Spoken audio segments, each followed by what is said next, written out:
So welcome to the show. I'm David Speed. I'm Adam Brazier.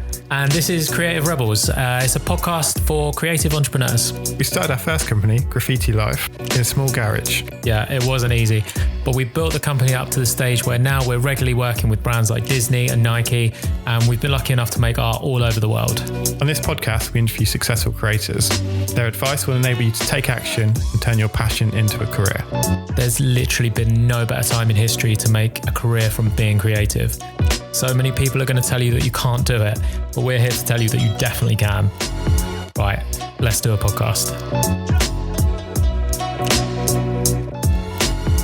Welcome back, Rebels. Welcome back. Welcome back from the Sahara Desert that is current Creative Rebels studio. And welcome back for you as well. You've been on holiday, haven't you? Oh, it's been absolutely lovely. Yeah, I've just spent a week in Croatia, which was amazing. So nice. Just nice to just relax and lay down. Like normally our holidays are so active and adventurous. Yeah. That it was nice to we still saw a lot, but we had a lot of time to just kind of like lie on rocks by the beautiful crystal clear water and just like chill. It was just fucking great. Lovely. Isn't it funny how we're catching up now in our podcast? Yeah, it's the first time I've actually properly spoken since I've been back. Yeah. Funny, isn't it? Also, another mad thing is we've had 3 individual messages this week from people asking when we're going to be in Australia. Amazing. Which is really cool. So good to know that we've got listeners over in Australia. The simple answer to that question is we want to come to every town and city across the world.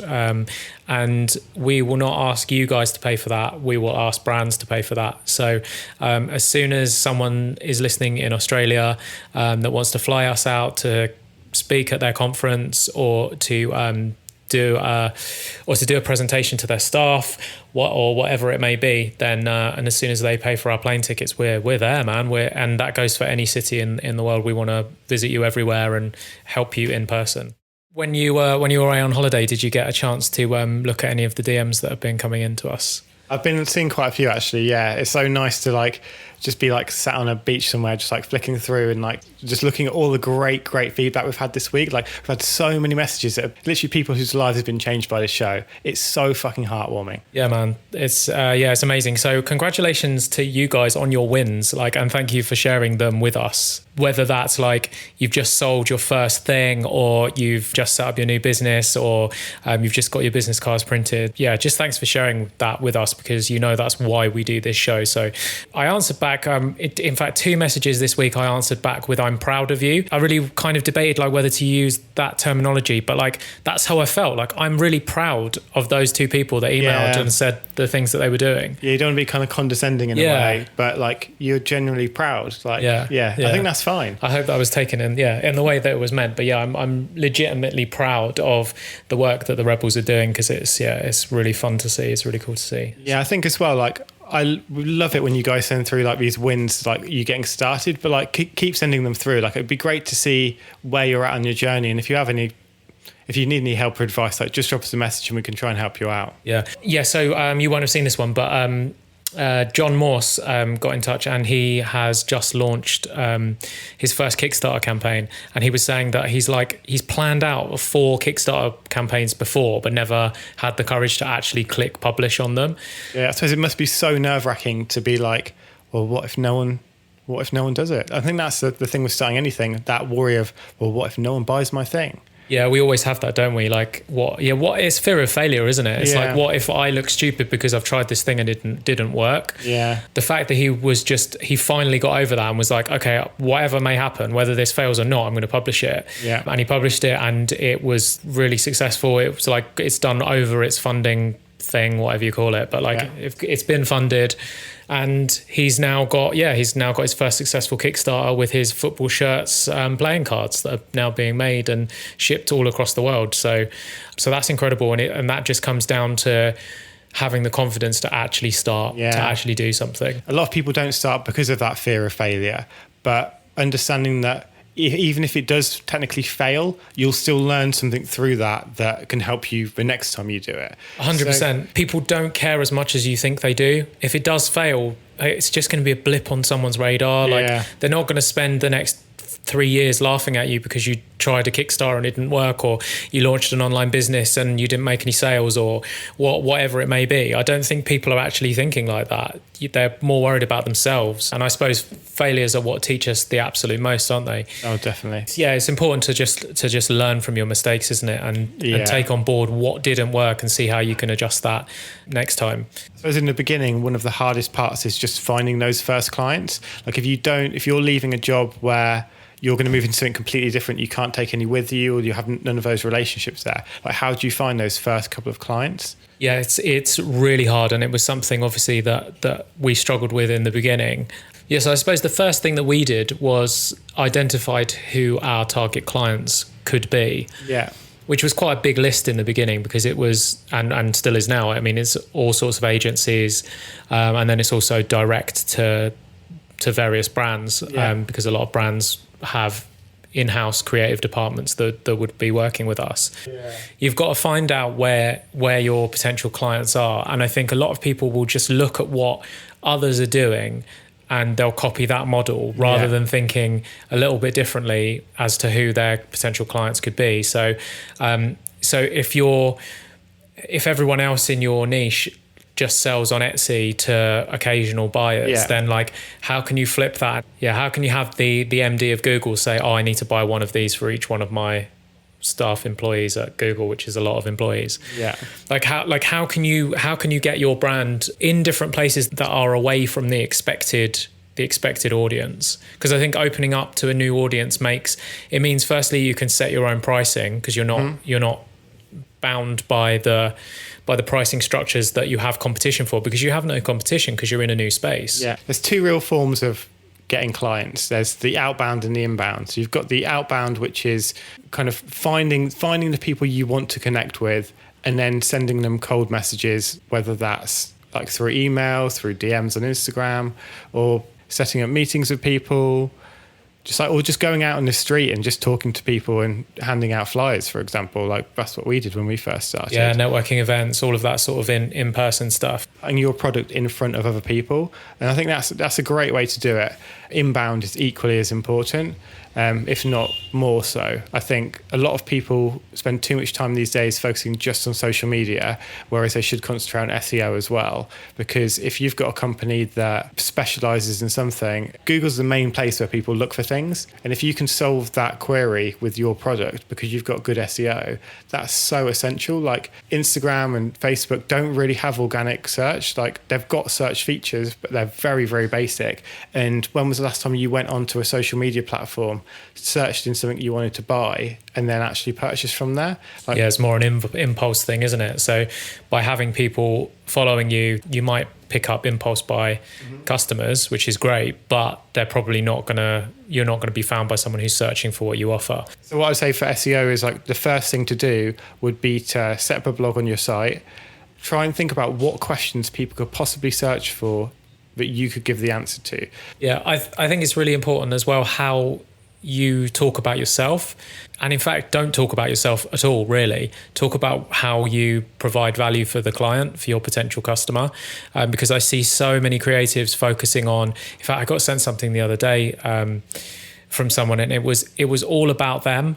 And it told me nothing about how I benefited from it. So it's like, if you visit rebelscreate.com, like, it talks about, if you're a creative entrepreneur, you would find this a good podcast. So it's about benefit to our listener. Yeah. Because they don't want to hear, I mean, they need to hear that we've been successful so that they know that they can trust us.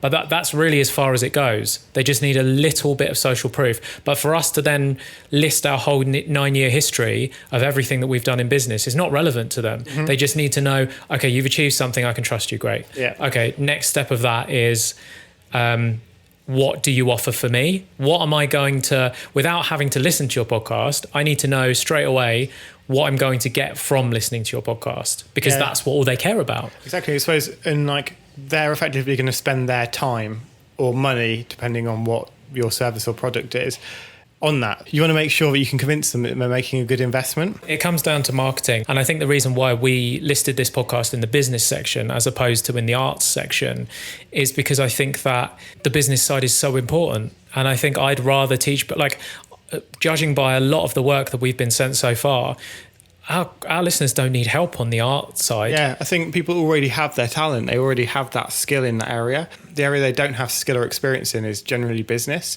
And I think that's where we can help people. It comes down to all of these skills. Like when we first started, we had no idea what we were doing. And this is just, so we know what it's like to feel that kind of that terror of the phones aren't ringing, no one's here, no one's asking for our product. I mean, especially when we started, because it was a completely new product and service, no one knew they wanted it because they didn't know it existed yet. And so at least if you are doing something that does already exist, at least you've got a small advantage there in that people do actually know what it is you're making. But if you're starting with something that doesn't have a track record, you've then got to convince people that it's something that they might be interested in, and you do that by telling them how it's going to benefit them. Yeah. I think what's a great thing to do when you're starting is to make a list of 100 people that you'd love to work for or you'd love to buy your product, and then think then go down that list and contact each one of those people, telling each one individually how it would benefit them. Don't just send out a blanket thing to everyone. Like, do a bit of research on each person and find out what specifically about your thing would benefit those people, and look at what they've done before, what they've bought before, like anything they talk about on social media, and just find out something about them that your product will help solve a problem. Yeah, please don't send out a blanket email ever. I really think that the time invested in sending actual emails to people, you're far better sending one email that you've spent an hour on than 100 emails that you've spent 10 minutes on. The return on your time is so much more valuable if you actually do put the time, because I can tell when I read an email from someone that's actually been sent to us, and that is providing value to us. The way I would do it, if I had to start from scratch tomorrow, the first thing I would do would probably be give my products away for free or service away for free to as many big names that I could think of. I would contact, I guess I'd do LinkedIn searches for relevant people at relevant brands that I wanted my product or service to be associated with. So I would go to whichever brands that I thought would look good on my website as a client, because as soon as you have worked for them, even if you have worked for free, they are still a client, and you can then say that you've worked for them. Once I'd done that to maybe 4 or 5 brands, which would encompass contacting about 100 brands, because only 4 or 5 of that 100 would probably say yes. So you basically start with building social proof. Yes. I would start with building social proof, absolutely. So as soon as I had the first brand under my belt, I would then use that as a case study to go to another brand and say, look, we've already done this for Adidas, for example, we could do it for you. And then as soon as they've seen that you've worked for someone that they've heard of, and that they know if Adidas trusts you, then we trust you, then that makes things a lot easier. Then it's why we always recommend to have 6 months to a year money in the bank to keep you going. Don't just go fully into it if you've not got money, because it's going to take maybe 6 months to even a year to get that to a stage where all these things you've sent out really start to return something, especially if you're spending this first 6 months or a year or however long doing things for free to build up this portfolio of work that you can then go to people with to charge money for. It's like, I find that a lot with photography. It's like people now, like if I want to shoot with someone who I think, oh, they'd be great to shoot with, if they know someone I shot with before, they're way more likely to say yes. Like, it happens so often. I'll get in contact with them and say, like, I'd love to shoot. And then they'll be like, I saw you shot with this person. Yeah, definitely. I'm completely up for that. Yeah, it's weird. I guess that's a human thing of how we work, because we need to know that. And I guess people that we know, that's how we trust the most, isn't it? That's like safety, yeah. Yeah. And I think that all of the contacts that you're making in the beginning, it takes a long time and like much longer than you would expect for opportunities to start to filter down. And you'll find that opportunities will be talked about and they'll never actually happen. And it's such a numbers game of meeting enough people, making enough contacts that eventually it starts to become regular work, but it takes a long time to build that up and build up that momentum. Cool. So there was a lot there. Hopefully it was helpful to you guys. If you do have any specific questions, then feel free to reach out to us at Rebels Create on Instagram, or connect@rebelscreate.com on the emails. We had a bloody lovely guest this week, didn't we?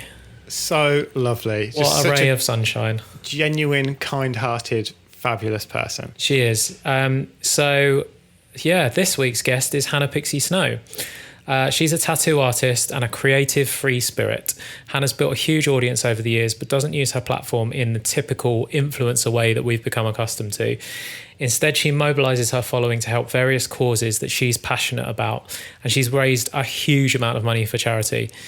She's soon to embark on a brand new chapter in Nepal, where she and her team plan on building an eco-lodge from scratch.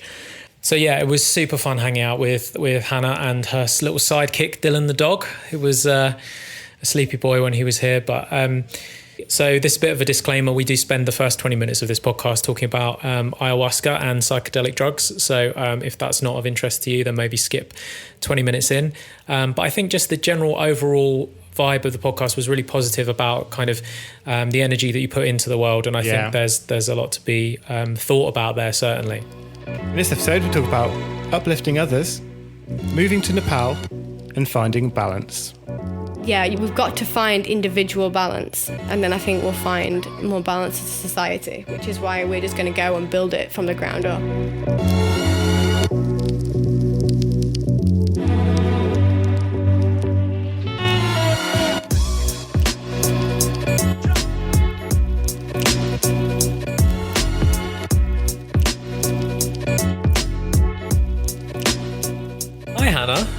Hello. Thanks for doing our podcast. No worries at all. Thanks for having me.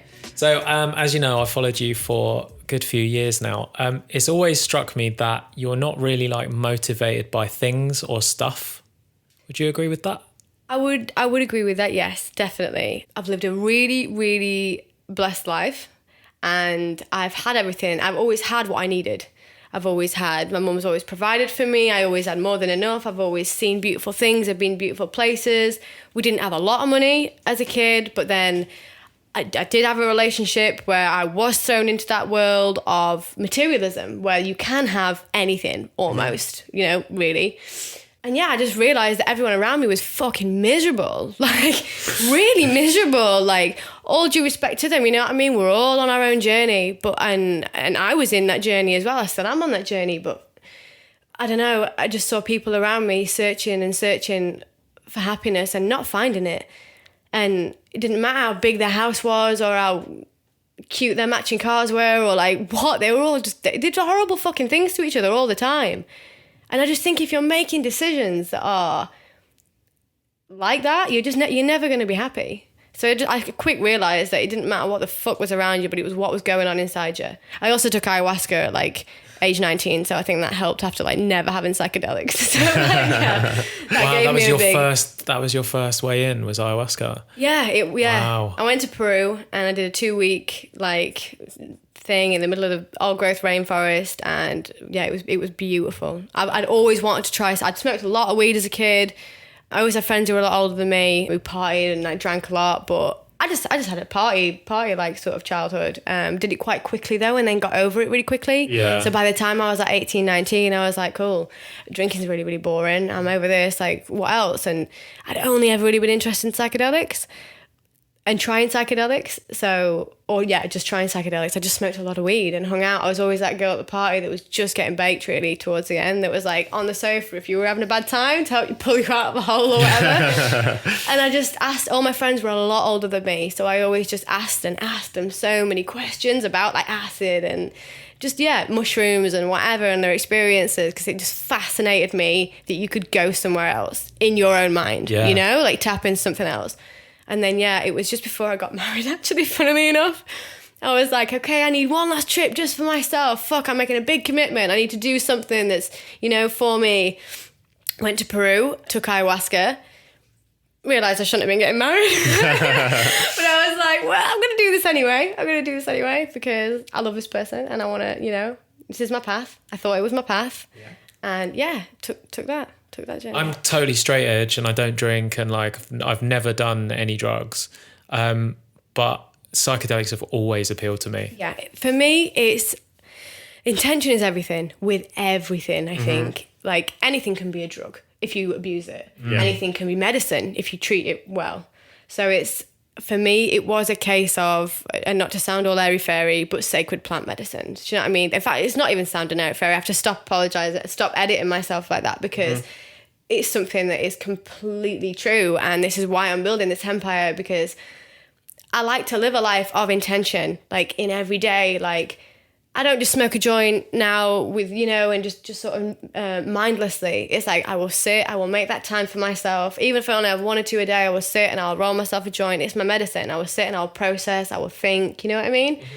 And yeah, I think treating everything with reverence and with respect and as like sacred plant medicines, like rather than abusing that. It's whether it's an escape or for deeper understanding, really. Ultimately, what are you taking a drug for, or even what are you eating that food for? Is it to nourish your body, to, you know what I mean? Or is it for nothing, really? Yeah, I mean, I've always noticed your work ethic, and I think the kind of cliche thing is like, oh, people who smoke weed are lazy and it affects. This is what I fucking love. Have you ever seen that guy Josh from Raw Papers, I think his name is? The guy who owns Raw Papers. No. Now, he's one of my biggest influences at the moment, if I could have one. I don't really idolise people I don't know. I don't like to big up anyone that I don't know. Mm-hmm. But I am pretty certain that this guy is a certified G. He has this whole thing with like a hashtag productive stoner, and I'm all about it. I'm sure he's brought so much water to like third world countries, and you should see his Instagram. He's like this full philanthropic dude, and he's just doing the coolest shit all the time, and he's the most productive stoner ever, you Amazing. know? What's and he I called? like... He's from Raw Papers. He's got it's called the Raw Foundation. I've got some papers in my pocket, I think. You see on the back of the papers, it says hashtag Raw Foundation. I mean, I don't smoke, so I would never see those papers. Shit, of course. But the other thing about Raw Papers is they have no chalk in them. They're super natural. He does everything right. It's all vegan, non-GMO, blah, blah, blah, blah. But yeah, the actual money that he puts back into communities and like goes out there himself doing shit. He's brought, I don't want to get this wrong, so I might have to edit this, but I think he's brought more water to people than WaterAid or something like that. We'll have to like fact check it, but he's done so much cool shit for people, and I Jamie, love that about that stoners. Yeah, innit? Can we, Jamie? Yes, mate. So back on the Joe Rogan tip, your ayahuasca trip, talk me through it, because I'm fascinated by it. Shit, it was a lot of years ago now, but I remember it like it was yesterday. It was one of them. I think you always remember like a sort of... Have you not done it since? No, I haven't. Right. And I would, yeah. But it was one of them like I didn't feel rushed to. Yeah, it's a strange one. So I went... It was really beautiful in the middle of like old growth rainforest. They'd really like not touched anything if they could help it. It was really, really nice place to stay. So we made the ayahuasca ourselves. We got there on the first day and you make the ayahuasca. So we go into like this kitchen, for want of a better word, in the middle of the jungle, which is just like a bit of a tiny cemented area with a bit of a roof where they've got the big pots cooking. And you're with the local people from the local tribe who've been, you looked about 200, you know what I mean? Amazing, like old as time. He was 16, he'd just been on a lot of trips. Yeah, he just tripped a lot, man. No, it was they were really, really beautiful people, and they sort of, you made the medicine. So you're putting your intention into it straight away. You get there, you sort of you take part in it's called mapacho. We smoke this like sacred tobacco, and you kind of have a wander around the jungle, interact with nature. I had this crazy fucking huge grasshopper come and just land on my hand. I was like wandered off into the jungle a little bit, smoked this like, sacred tobacco with these guys, and it did feel a bit woof. But so I was initially just like, wow, is this like what a real nicotine rush would be, you know what I mean, if it was like sort of untouched by all the other chemicals. I've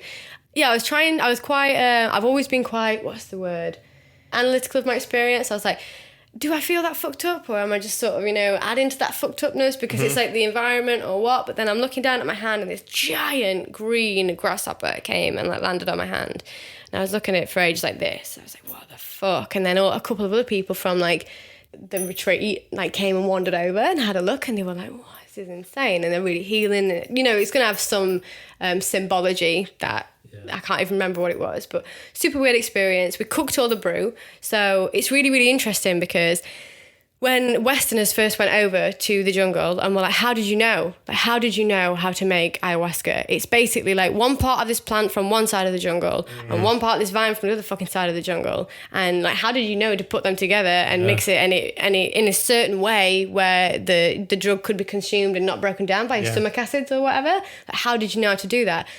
The local people just obviously looked at us like we were fucking idiots and were like, well, the plants told us. But you live in harmony with nature, you live it more in tune with nature and the world around you. And I think that the signs and the synchronicities do become quite like, what's the word? Undeniable. They become completely undeniable. It's like, and I think we touched on this when we interviewed Will Storr, that we have 5 senses and there could be so much going on outside of us that we're not in tune to. I think there's all sorts going on outside of us. Yeah, so one thing I learned from one of Will Storr's books was that, I think it's Russia, but there's somewhere in the world where there's a group of people who see a different shade of violet than we can see. That's incredible. That is incredible. Because they've learned how to see that colour, and for us, we would just see, it would just be violet, but there's an extra shade that they can see. It's nature nurture, isn't it, I think? It's like, if we were raised in different environments, what would we truly be capable of? Yeah, I think it's what you need to survive effectively. Like bees can see, is it bees that see radio waves? Yeah. And like we